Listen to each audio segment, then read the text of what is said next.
मध्य प्रदेश में जहां एक तरफ वैक्सीनेशन अच्छी रफ्तार से जारी है तो वहीं दूसरी तरफ कोविड-19 के मामले कम होने का नाम नहीं ले रहे। फरवरी महीने में संक्रमण के मामले जहां 250 के पास सिमट गए तो वहीं मार्च के महीने में इनकी संख्या 800 के पार पहुंच गई। बीते 24 घंटों को ही देख लें, 817 मामले इसमें सामने आए हैं। खरगोन में एक संक्रमित मरीज की मौत हो गई। प्रदेश में कोरोना के हॉटस्पॉट बनते जा रहे इंदौर में 264 और भोपाल में 196 केस दर्ज किए गए। वहीं एक्टिव मामले बढ़कर 5286 हो चुके हैं। अगर बात वैक्सीनेशन की करें, अब तक 60 साल और उससे अधिक उम्र के 5,11,991 बुजुर्गों को वैक्सीन लग चुका है। साथ ही 67,432 कोमॉर्बिड व्यक्तियों का टीकाकरण भी हो चुका है। इसी तरह छत्तीसगढ़ को देखें, दूसरी बार 800 से ज्यादा केस सामने आए हैं, जो चिंता की बात है। 2021 में पहली बार रायपुर में 306 नए मरीज मिले हैं। कोरोना के बढ़ते मामलों के बीच परेशान करने वाली खबर यह कि फरवरी के अंत और मार्च के पहले हफ्ते में जो मरीज अस्पताल में भर्ती हुए वे 20-20 दिन में ठीक हो पा रहे हैं। राजधानी रायपुर में फिलहाल अंबेडकर और एम्स अस्पताल में 500 और लालपुर केयर सेंटर में 100 बेड हैं। रोजाना इसी तरह अगर 250 मरीज आते रहे तो तुरंत नए केयर सेंटर खोलने की आवश्यकता पड़ सकती है।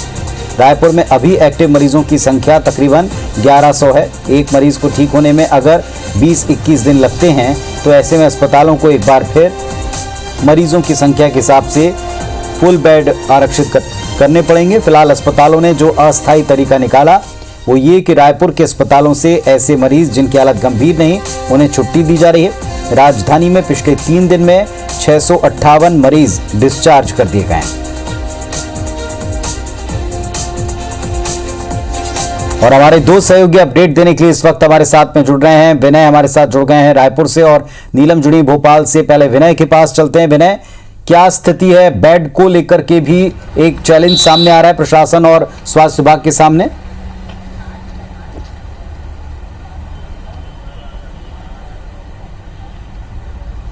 देखिए, छत्तीसगढ़ में और रायपुर में पहली बार ऐसा 2021 में ऐसी ये कल आंकड़े आए जो सबसे ज़्यादा थे।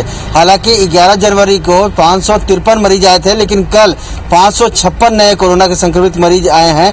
वो अभी तक का सबसे ज़्यादा 2021 का सबसे ज़्यादा जो मरीज का आंकड़ा है। इस तरह रायपुर में भी कल 300 पार हो गए, तो ये भी एक बड़ा आंकड़ा है और इससे कहीं ना कहीं शासन प्रशासन को एक परेशानी, उनके सामने नई चेतावनी और नए चैलेंजेस सामने आ गए हैं। अब जिस तरह से 3 जो बेड थे वो संख्या जिस तरह से सिमट गई थी, 1100 के पास में बेड संख्या थी, अब वो धीरे धीरे बढ़ाने की कगार पे वो शुरुआत तैयारी की गई है। लेकिन अचानक पिछले एक सप्ताह में इतनी तेजी से जो मरीज हैं, संक्रमित नए मरीजों की पुष्टि हुई कि उनके पास में तैयारी करने का समय नहीं है। ऐसे में जो मरीज हैं जो अस्पताल में भर्ती हैं, उनको एक रास्ते के तहत अगर उनके पास लक्षण नहीं है तो उन्हें डिस्चार्ज कर दिया जा रहा है। लेकिन वो भी तब से खतरा बना हुआ है क्योंकि लगातार शासन प्रशासन इस बात के लिए कह रहा है कि लोग घरों में रह रहे हैं, वो वहाँ पे परेशानी कर रहे हैं, वहाँ पर जो गाइडलाइन है उसका पालन नहीं कर रहे हैं, जिसके कारण से लोगों को समस्या हो रही है और उनके जो ठीक होने की जो समय दर है वो बढ़ करके अब दोगुनी हो गई है। और जहाँ पर पहले 10 से 12 दिन में सही हो जा रहे थे मरीज, अब वो 20 दिन पे लगा रहे हैं क्योंकि जब अस्पताल जाते हैं, कोरोना जो गाइडलाइन है वो घर में रहते पालन नहीं करते, दवाई नहीं खाते, आसपास लोगों को संक्रमित करते हैं, जिसके कारण से अब ऐसे भी लोग आने लगे हैं कि एक परिवार में 6 से 7 परिवार मरीज अगर है तो वहाँ पर 7 मरीज ही निकल रहे हैं। तो पूरे परिवार को एक तरह से सामाजिक जो समाज में जो कोरोना संक्रमण है वो बढ़ता जा रहा है। तो एक दूसरे तरफ में उनको ठीक होने के दर, क्योंकि वो देर में जो दवाई खाते हैं और बाकी जो चीज़ें हैं गाइडलाइन है वो उसका पालन नहीं करते, तो उनके जो बीमारी है वो कहीं ना कहीं खतरनाक स्थिति में हो जाती है। तो ऐसे में उनको जो लंबे समय तक वहाँ पे अस्पताल में रहना पड़ता है। इसके साथ साथ में उनकी मौत भी बहुत तेजी से हो रही है क्योंकि एक ऐसे बहुत सारे प्रतिशत में मरीज हैं जो एक दिन भी नहीं जीवित हो पा रहे हैं, या तो उनके लंबे समय तक उनको वेंटिलेटर में रखना पड़ रहा है।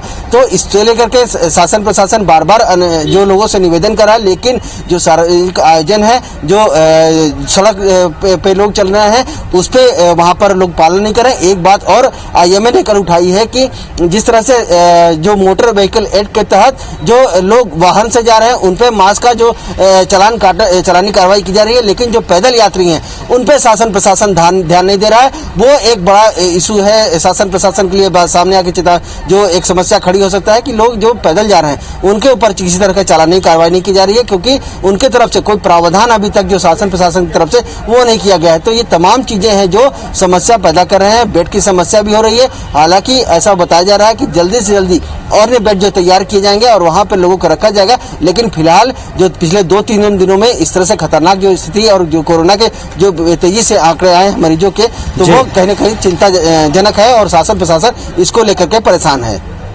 नीलम के पास चलते हैं। भोपाल नीलम, वहां नाइट कर्फ्यू की शुरुआत भोपाल इंदौर में आज से हो रही है। मुख्यमंत्री ने चिंता जताई है, क्या स्थिति है? जी, मध्य प्रदेश में जो है कोरोना संक्रमण के मामले लगातार बढ़ रहे हैं। पिछले 24 घंटों के दौरान 817 मामले सामने आए और ये साल 2021 का अब तक का सबसे बड़ा आंकड़ा है। बढ़ता कोरोना संक्रमण जो है सरकार के लिए भी चिंता का मुद्दा बन चुका है, जिसे लेकर अब राजधानी भोपाल और इंदौर में आज से नाइट कर्फ्यू लगाया गया है। इसके साथ ही महाराष्ट्र से सटे हुए जो 8 जिले हैं वहाँ पर भी सख्ती के लिए प्रशासन को निर्देश दिए गए हैं। वहाँ पर भी जो है रात में 10 बजे के बाद दुकानें बंद करने के निर्देश दिए गए हैं। हालांकि वहाँ कर्फ्यू नहीं लगेगा, पर सख्त हिदायतें दी गई हैं कि कोरोना गाइडलाइन जो भी है उसका पालन करवाया जाए, क्योंकि जिस तरीके की लापरवाही पिछले दिनों देखने मिली थी उसी का खामियाजा जो है अब प्रदेशवासियों को भुगतना पड़ रहा है।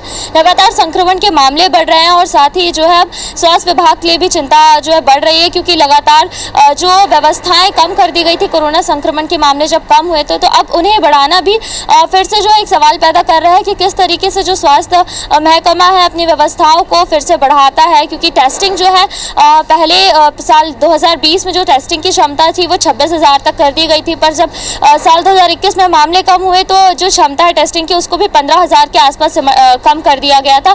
तो अब लगातार जो है प्रशासन इस ओर ध्यान दे रहा है कि क्योंकि एक्टिव केसों की संख्या भी बढ़ रही है, तो इसके साथ ही टेस्टिंग की कैपेसिटी और बिस्तरों की संख्या को बढ़ाना भी अब इसके लिए चिंता का विषय बढ़ गया है। क्योंकि कई जो निजी अस्पताल थे जिनसे सरकार ने अनुबंध किया था उस अनुबंध को भी खत्म कर दिया गया था और अभी सारा का सारा भार जो है राजधानी और अन्य जिलों में सरकारी अस्पतालों पर आ गया है। तो लगातार स्वास्थ्य महकमा इस बारे में भी चिंता कर रहा है, समीक्षा कर रहा है कि कैसे इन व्यवस्थाओं को बढ़ाया जाए और प्रशासन लगा हुआ है कि लोगों को फिर से जागरूक किया जाए मास्क लगाने के लिए, और इसके लिए चालानी कार्रवाई भी की जा रही है। साथ ही साथ रोको टोको अभियान भी चलाया जा रहा है ताकि जो संक्रमण के मामले अब जो 800 के आसपास आ रहे हैं उनको फिर से कम किया जा सके। जी चलिए, तो उम्मीद है कि ये जो सारी सख्तियां हैं उनका पालन लोग करेंगे और इस पर कंट्रोल किया जा सकेगा। शुक्रिया आप दोनों का पूरी जानकारी के लिए, अपडेट के लिए।